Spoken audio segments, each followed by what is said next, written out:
नमस्कार मित्रो. नॉमेनक्लेचरच्या आपण प्रिव्हियस लेक्चरमध्ये आपण कार्बोक्झिलिक ॲसिडचं नॉमेनक्लेचर, त्याचबरोबर अल्डिहाइड आणि कीटोन यांचं आपण IUPAC नॉमेनक्लेचर कशा पद्धतीने करतात त्याच्यावर आपण डिस्कशन केलं. Now today discuss about the another molecules is the Easter acid halides आणि त्याचबरोबर ॲसिड अनहायड्राइड यांचं नॉमेनक्लेचर आणि आमाइड यांचं नॉमेनक्लेचर कशा पद्धतीनं होतं त्याबद्दल आपण चर्चा करू. तर पहिल्यांदा आपण पाहतोय IUPAC name of Easter. IUPAC name of Easter. तर ईस्टर म्हटल्यानंतर तुमच्या लक्षात येत असेल ज्याला आपण म्हणतो RC+O असेल, याला आपण काय म्हणता, ईस्टर असं म्हटलं जातं. आता या ईस्टरचं नॉमेनक्लेचर आपण करत असताना एक ग्रुप जो असेल तर तो कार्बोक्झिलिक ॲसिडचा ग्रुप असतो आणि दुसरा तो तुमचा अल्किल सबस्टिट्युएंट्स असतो. अल्किल सबस्टिट्युएंट्स कोणता असतो तर जो अल्किल ग्रुप डायरेक्टली ऑक्सिजनला जोडलेला असतो त्यांना आपण सबस्टिट्युएंट्स म्हणून आपण घेतो. बाकीचा जो ग्रुप असेल तर त्यांना आपण कार्बोक्झिलेट ग्रुप असं म्हणतात. याच्या अगोदर आपण बघितलेलं आहे. त्यानुसार आपण एखाद्या ईस्टरचं नॉमेनक्लेचर जर IUPAC सिस्टीमनुसार जर आपल्याला करायचं असेल तर they are naming in the form of the alkyl alkanoate. म्हणजे या ठिकाणी जो सफिक्स आपण उपयोगात आणतो तर तो सफिक्स हा ATE आपल्याला मिळतो. म्हणजेच IUPAC name of carboxylic acid in which the IC acid can replace by the ATE and then formation of alkanoate and then this name of this esters are given. मग आपण असं म्हणतोय की ईस्टरचं nomenclature आपल्याला करत असताना पहिल्यांदा आपण काय म्हणतो, त्याचा सफिक्स आपल्याला माहिती आहे. सर्वांना माहिती आहे सफिक्स काय असेल, ATE हा तुमचा सफिक्स असेल, बरोबर आहे. नेक्स्ट आपण पुढे जर बघितलं त्यामध्ये आपण काय म्हणतोय द IUPAC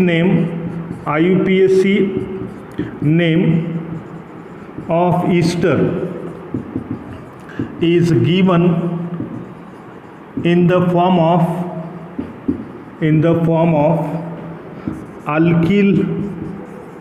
अल्कॅनोएट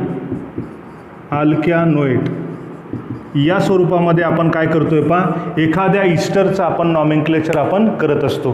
त्यानंतर बघा हा अल्किल ग्रुप जो असेल तर तो कोण असतो, कधी लक्षात ठेवा की एखादा तुमचा हा R-O हा C+O आणि हा तुमचा R असेल तर हा जो अल्किल ग्रुप असेल तर जो ऑक्सिजन ॲटमला डायरेक्टली जोडलेला असतो त्यांना आपण अल्किल सबस्टिट्युएंट्स म्हणून घ्यायचा आहे.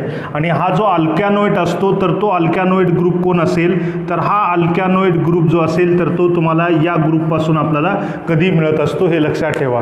तर याला आपण काय म्हणतोय ईस्टरमध्ये the alkyl substituents are consider those alkyls directly attached with the oxygen atom. Oxygen ॲटमला जोडलेला जो अल्किल ग्रुप असतो त्यांनाच आपण काय म्हणायचं आहे, अल्किल सबस्टिट्युएंट्स म्हणतो.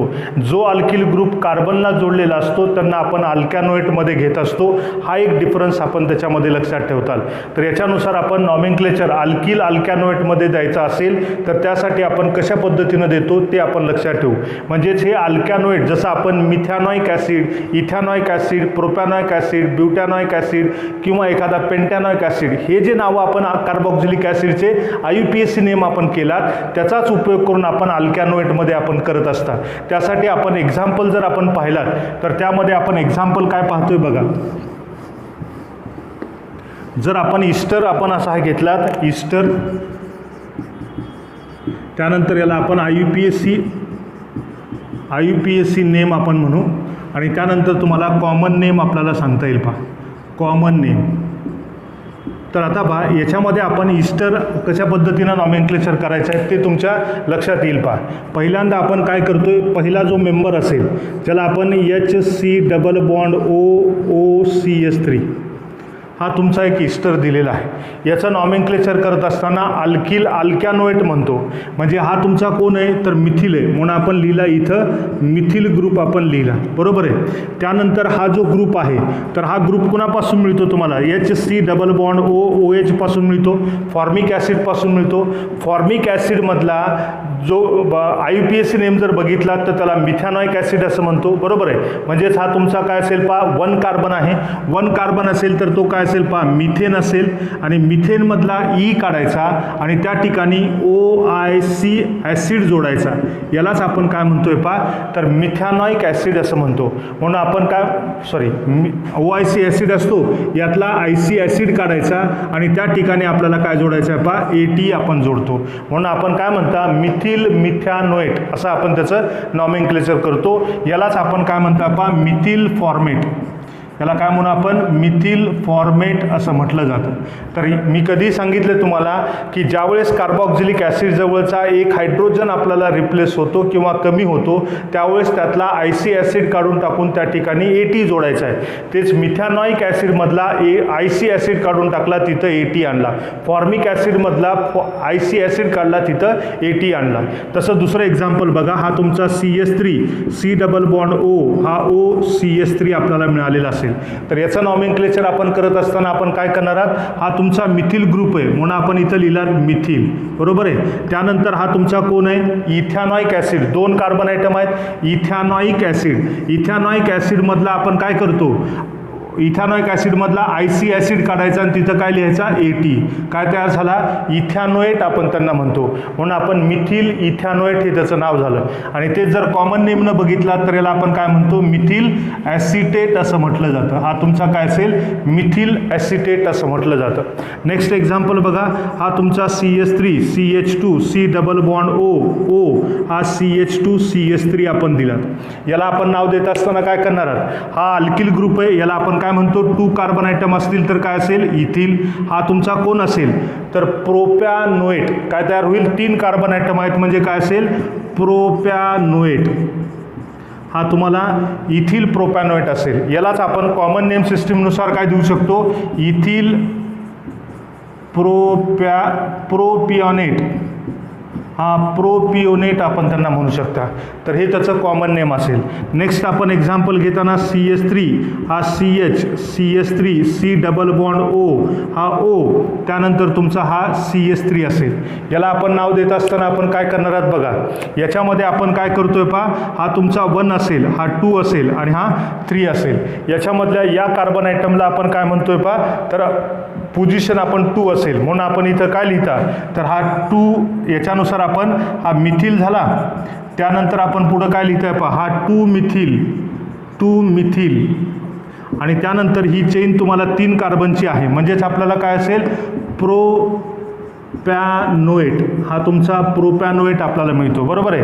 हा 2 मिथिल असेल, त्यानुसार आपण हे 3 कार्बनची कार्बॉक्सिलेट ग्रुप आहे म्हणजे प्रोपॅनोएट आहे आणि हा तुमचा सबस्टिट्युएंट्स हा मिथिल आहे. हे लक्षात राहील तुमच्या. यालाच आपण काय म्हणतोय पहा, हा तुमचा आयसोब्युटरेट आपल्याला मिळतो म्हणून आपण याला मिथिल आयसोब्युटरेट हे त्याचं काय असेल पहा, कॉमन नेम आपण त्याचं सांगू शकता, बरोबर आहे. नेक्स्ट एक्झाम्पल जर आपण पाहत असाल, CH3 CH2 C double bond O, हा तुमचा CH, हा CH3 आणि हा CH3 असेल, बरोबर आहे. आता पहा, या ग्रुपचं IUPAC नॉमेनक्लेचर करत असताना मी तुम्हाला याचा IUPAC नेम, आयसोप्रोपिल ग्रुपचा IUPAC नेम सांगितलेला आहे. म्हणजे काय सांगितलं, हा 1 आणि हा काय असेल तुमचा 2. पहिल्या कार्बन आयटमला एक मिथिल ग्रुप आहे म्हणून आपण ब्रॅकेटमध्ये काय लिहिता, 1 मिथिल इथिल, 1 मिथिल इथिल असं आपण लिहितो. त्यानंतर पहा, हा जो ग्रुप असेल तर याला आपण काय म्हणतात, 3 कार्बनची संख्या म्हणून आपण याला काय म्हणतो, प्रोपॅनोएट. हा तुमचा प्रोपॅनोएट आपल्याला बनतो. यालाच आयसोप्रोपिल प्रोपिओनेट असं म्हणतो. याला काय म्हणू आपण, प्रोपिओनेट. हे त्याचं IUPAC नॉमेनक्लेचर आणि कॉमन नेम आपल्याला सांगता यावं. पहा, आणखीन काही एक्झाम्पल आपण घेऊ. त्या एक्झाम्पलमध्ये काय सांगता येईल बघा.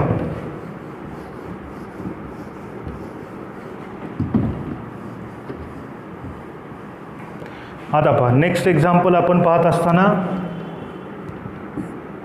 हा तुमचा CH3 CH2 हा C डबल बॉन्ड O किंवा आणखीन एक घ्या, हा CH2 C double bond O, हा CH2 CH CS3 आणि हा CS3 तुम्हाला दिलेला आहे, बरोबर आहे. आता बघा याच्यामध्ये आपण पहिल्यांदा हा सबस्टिट्युएंट्स आपल्याला दिलेला आहे तो बल्की आहे. अशा बल्की सबस्टिट्युएंट्सचं आपण नॉमेनक्लेचर IUPAC सिस्टीमनुसार करत असताना फंक्शनल ग्रुपला जो कार्बन आयटम जोडलेला असतो त्या कार्बन आयटमला काय द्यायचा आहे 1 नंबर आपण देतो. त्यानंतर हा 2 असेल आणि हा काय असेल तुमचा 3 असेल, म्हणून आपण ब्रॅकेटमध्ये काय लिहितो 2 मिथिल, बरोबर आहे. हा 2 मिथिल का लिहिला, हा मिथिल ग्रुप दुसऱ्या कार्बनला जोडला आहे.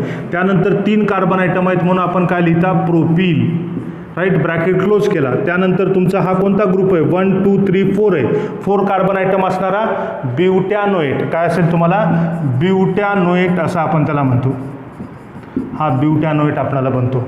तर या पद्धतीनं आपण ईस्टरचं नॉमेनक्लेचर आपण करत असतो. पहा नेक्स्ट एक्झाम्पल जर आपल्याला पाहायचं असेल तर त्या ईस्टरचं नॉमेनक्लेचर करत असताना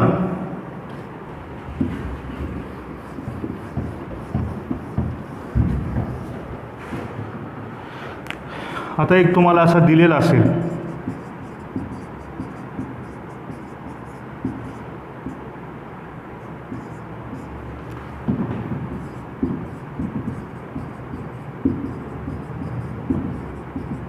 असा तुमचा ईस्टर दिलेला आहे. तर या ईस्टरमध्ये आपण नॉमेनक्लेचर करताना आपण काय करणार आहात, पहिल्यांदा हा सबस्टिट्युएंट्स आहे, याच्यामध्ये आपण हा 1 आणि हा 2 घेतलात. पहिल्या पोझिशनला हा एक सबस्टिट्युएंट्स आहे, हा एक सबस्टिट्युएंट्स आहे, म्हणून आपण 1,1 डायमिथिल आणि त्यानंतर हा कोण आहे इथिल, म्हणून आपण लिहिला इथिल, याला ब्रॅकेट क्लोज करा, बरोबर आहे.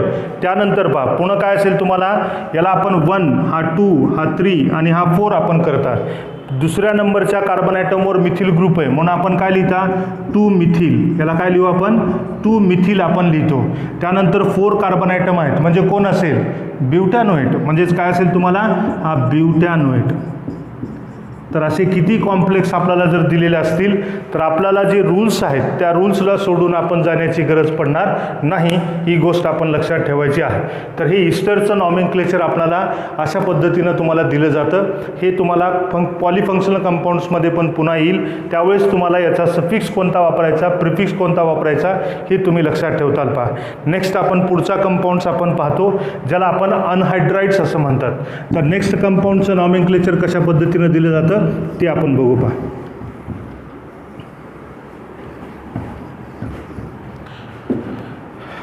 तर आता पहिल्यांदा आपण अमाइड्स बघू. अमाइड्स तुम्हाला आठवत असेल त्याला आपण RC≡ONH2 याला आपण काय म्हणता अमाइड्स. हा पण डेरिव्हेटिव्ह कुणाचा कार्बॉक्झिलिक ॲसिडचा. मग याचं नॉमेनक्लेचर करताना जो सफिक्स आपण उपयोगात आणतो, सफिक्स कोणता सांगितला, सफिक्स आमाइड हा तुमचा सफिक्स असतो. म्हणजे IC acid of carboxylic acid is replace by the amide. म्हणजेच आपण IC acid of carboxylic acid replaced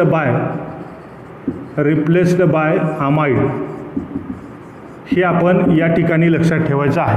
म्हणजे IC ॲसिड कार्बॉक्झिलिक ॲसिड जवळचा आपण रिप्लेस करून त्या ठिकाणी आमाइड आपल्याला आणायचं आहे. यामध्ये फार सिंपल गोष्टी आपण लक्षात घेऊ. पा तर याच्यामध्ये बघा जसं आपण एखादा एक्झाम्पल घेतला CS3 C≡O आणि हा तुमचा NH2 असेल.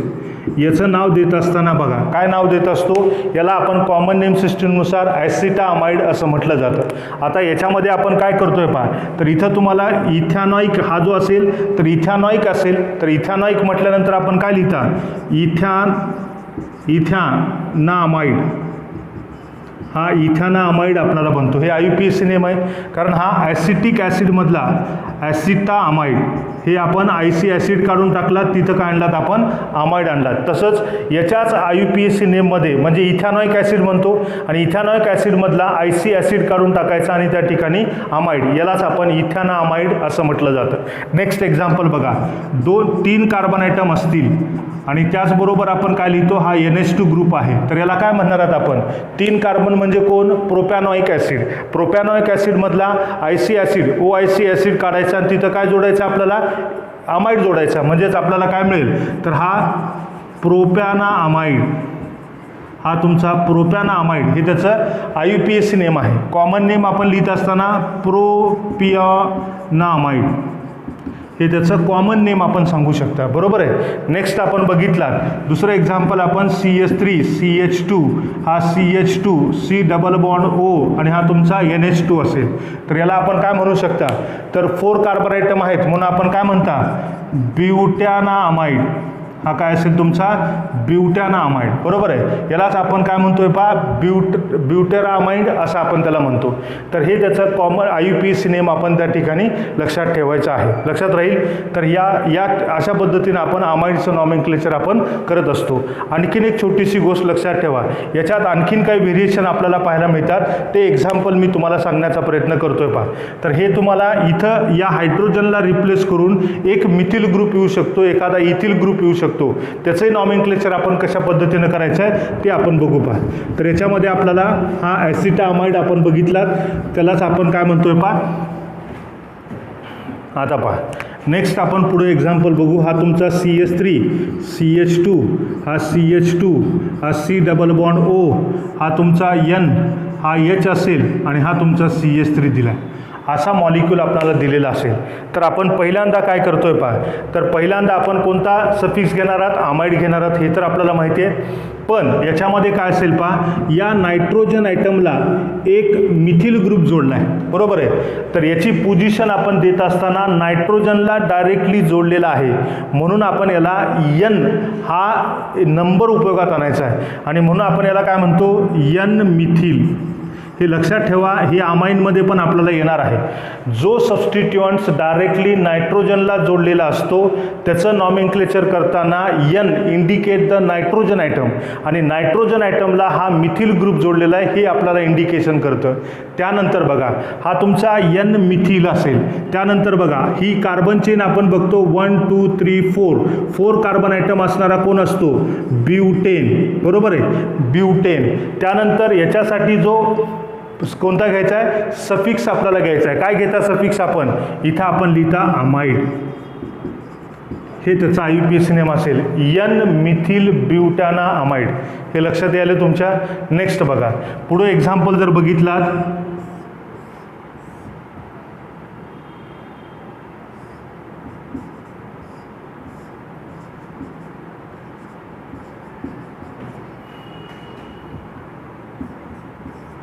असा कंपाऊंड तुम्हाला दिलेला आहे. तर आता बघा याच्यामध्ये काय करणार आहात, हा अमाइडच आहे. CONH2च्या ऐवजी काय आले 2 मिथिल ग्रुप आले, बरोबर आहे. याच्यानुसार 2 मिथिल ग्रुप कुणाला जोडले नायट्रोजनला जोडले म्हणून आपण काय लिहितात 2 सेम असतील तर काय लिहिणार आहात आपण डाय लिहिणार आहात आणि तो कुठं जोडला आहे नायट्रोजनला जोडला आहे म्हणून आपण लिहिणार N, डाय मिथिल, बरोबर आहे. हा डाय मिथिल आपण त्याला म्हणतो. आणि त्याचबरोबर आपण काय असेल पहा N आणि हा तुमचा काय असेल पहा N डायमिथिल हा तुम्हाला कळला. त्यानंतर 1 2 3 4 5 कार्बन आयटम आहेत म्हणून आपण काय लिहिता पेंटेन, बरोबर आहे. आणि पेंटेनचा म्हणजे ई काढायचा आणि तिथं काय लिहायचं आहे अमाइड, म्हणजे ज्याला आपण म्हणता हा अमाइड पेंटॅना अमाइड असं म्हणतो. हे लक्षात येते. तर याच्यात N डायमिथिल पेंटॅना अमाइड हे त्याचं IUPAC नॉमेनक्लेचर आपण त्या ठिकाणी लिहू शकता. जर वेगवेगळ्या असतील तर अल्फाबेटिकल ऑर्डरनुसार आपण त्याची अरेंजमेंट करू शकतो, ही आपण गोष्ट लक्षात ठेवायची आहे. तर हे अमाइड्समध्ये असणाऱ्या अमाइडचं IUPAC नॉमेनक्लेचर आपल्या लक्षात यावं पहा. नेक्स्ट आपण पुढे पाहणार आहात ज्याला आपण म्हणतो अनहायड्राइड्स. तर अनहायड्राइड्सचं नॉमेनक्लेचर आपण कसं करतो ते आपण लक्षात घेऊ पहा. तर आता असेल अनहायड्राइड.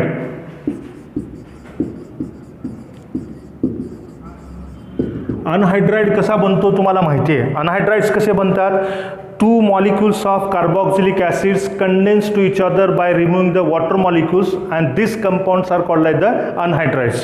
म्हणजे आपण अनहायड्राइड्स कुणाला म्हणता RC डबल बॉन्ड O हा OH असेल, दुसरा RC डबल बॉन्ड O हा O हा तुमचा H असेल.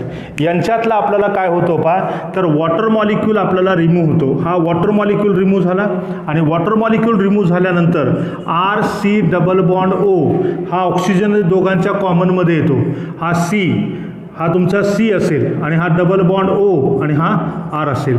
यालाच आपण अनहायड्राइड ॲसिड अनहायड्राईड असं आपण त्यांना म्हणतो. ॲसिडपासून बनतात म्हणून आपण याला ॲसिड अनहायड्राईड असं म्हटलं जातं. लक्षात येते. अनहायड्राईडचा अर्थ काय होतो, विदाऊट वॉटर किंवा विदाऊट मॉइश्चर, म्हणजे वॉटर मॉलिक्यूल नसताना जो कोणता सबस्टन्स असतो त्यांना आपण अनहायड्राईड्स असं म्हणतात. अनहायड्राईडचा अर्थ काय होतो, विदाऊट वॉटर असतो त्यांना आपण काय म्हणायचं आहे पहा, अनहायड्राईड्स असं म्हणतात. मग आता पहा याच्यामध्ये हे जे दोन कार्बॉक्झिलिक ॲसिड्स आहेत हे सेम असतात, कधी कधी वेगवेगळे असतात. त्यानुसार सिमेट्रिकल आणि अनसिमेट्रिकल असे दोन प्रकारचे अनहायड्राईड्स आपल्याला पाहायला मिळतात. सिमेट्रिकलचं नाव देत असताना एकाच कार्बॉक्झिलिक ॲसिडच्या IUPAC नॉमेनक्लेचरच्या आधारावर यांचं नॉमेनक्लेचर आपण करत असतो. फक्त आपल्याला इथं काय घ्यायचं आहे पहा, तर इथॅनॉइक ॲसिड असेल किंवा कार्बॉक्झिलिक ॲसिड असेल तर यांच्यातला ॲसिड शब्द रिप्लेस करून त्या ठिकाणी अनहायड्राईड आणायचा आहे. बाकी त्याच्यामध्ये कुठलाही बदल करायचा नाही. जसं आपण एक एक्झाम्पल आपण बघतोय पहा, तर याच्यामध्ये आपण काय करतोय, सफिक्स जो असेल तर तो सफिक्स आपल्याला कोणता वापरायचा आहे, तर याच्यामध्ये आपण म्हणतो acid of carboxylic acid replaced by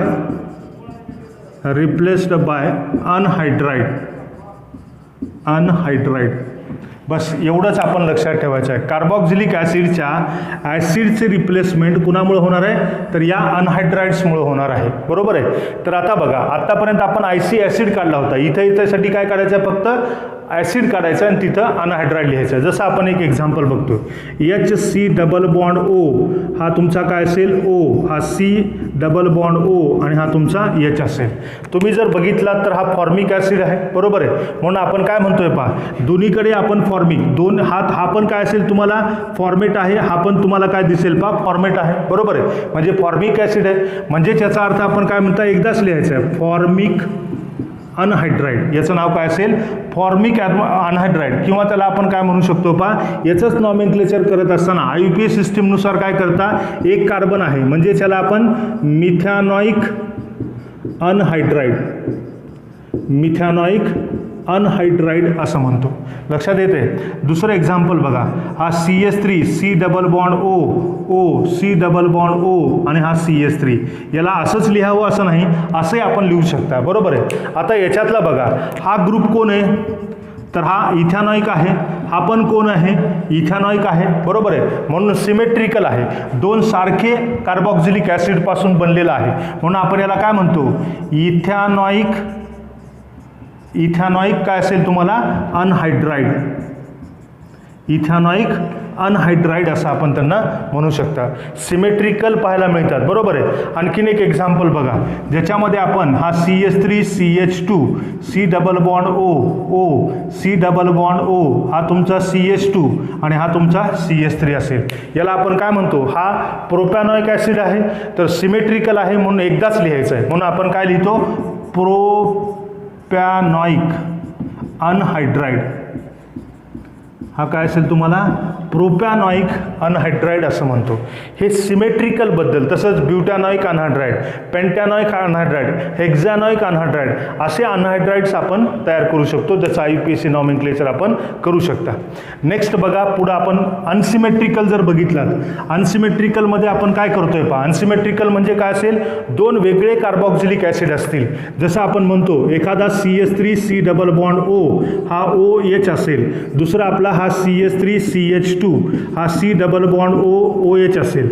याच्यातला वॉटर मॉलिक्यूल आपल्याला निघून गेला, काय बनेल, हा CH3 C double bond O C double bond O हा CH2 आणि हा CH3 असेल. आता याच्यामध्ये काय पाहायला मिळतो आपल्याला, हा एक वेगळा प्रोपॅनॉइक आहे आणि हा तुमचा काय असेल पहा, ॲसिड इथॅनॉइक असेल. बरोबर आहे. हा प्रोपॅनॉइक असेल आणि हा इथॅनॉइक असेल आणि ऑक्सिजनमुळे काय म्हणता आपण, अनहायड्राईड. म्हणून आपण काय म्हणू शकता, आणि त्या अशा वेळेस आपण अल्फाबेटिकल ऑर्डरनुसार अरेंजमेंट करायची. म्हणजे हा काय असेल, प्रोपॅनॉइक, हा काय असेल, इथॅनॉइक. इथॅनॉइकचा E आणि प्रोपॅनॉइकचा P, म्हणून अगोदर कोण येतो, इथॅनॉइक. म्हणून आपण याला काय म्हणू, इथॅनॉइक प्रोपॅनॉइक अनहायड्राईड. याला आपण काय म्हणतो, इथॅनॉइक प्रोपॅनॉइक अनहायड्राइड. कधी, जेव्हा अनसिमेट्रिकल असतील तेव्हा. लक्षात येते, अनसिमेट्रिकलचा अर्थ काय होतो, टू डिफरंट कार्बॉक्झिलेट ग्रुप. जर दोन वेगळे कार्बॉक्झिलिक ॲसिडपासून बनलेला अनहायड्राइड जर असेल तर त्यावेळेस आपण त्यांना काय म्हणायचं आहे पहा, अनसिमेट्रिकल असं आपण त्यांना म्हणतो. आणि अशा अनसिमेट्रिकल अनहायड्राइडचं नॉमेनक्लेचर आपण करत असताना कशा पद्धतीनं करता, अल्फाबेटिकल ऑर्डरनुसार आपण त्या अल्कॅनॉइक ॲसिडचं आपण नॉमेनक्लेचर करत असतो. आता नेक्स्ट आपण आणखीन एक एक्झाम्पल घेऊ शकता, ज्याच्यामध्ये आपण काय सांगतोय पहा.